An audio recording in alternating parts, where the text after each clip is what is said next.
Anatotosaina tetonivony farim-piadidim-pahasalamana Androsibenala ny herinandro ny fahasalamany nify sy ny ativava tamin'ny ity taona ity tatonivony faritra aloatra mangoro zay nanomboka ny 2-3-4 oktobra taona 2024. Hetsika maro no hita nandritra fotoana io toy ny fanalana ny nify, ny ekografia, ny fizerena maso ary ny fitiliana isan-karazany. Mitondra ny fanampanazavana ny médecin inspecteur Androsibenala Dr Rakotoarson Jean Bertin.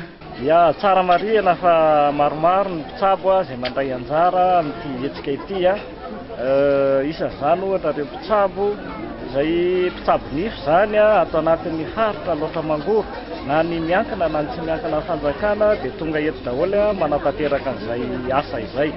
Eo ihany koa ny fiaraha-miasa amin'ireo mpiara-miombona antoka rehetra tahaka ny eo amin'ny Maristops Madagasikara ohatra, ny Lions Club sy ny sisa maromaro izy ireo no tonga eto miaraka manatanteraka an'ity fanatotosana an'ity herinandro ity mandray antanana an'ireo vahoaka ireo dia mbola milahatra dia milahatra ny olona misitraka an'izay fandraisana tanana maimaimpoana zay arakaraka ny sofadina aretina zay ilainy avy. Teny filamatra manokana nalaina tamin'ity taona ity dia ny hoe saino lalina ny fahasalamany nify sy ny ativavanao. Araka ny fantatra moa dia any anivon'ny distrikta Moramanga indray no ivitoerany hetsika amin'ny taona 2024.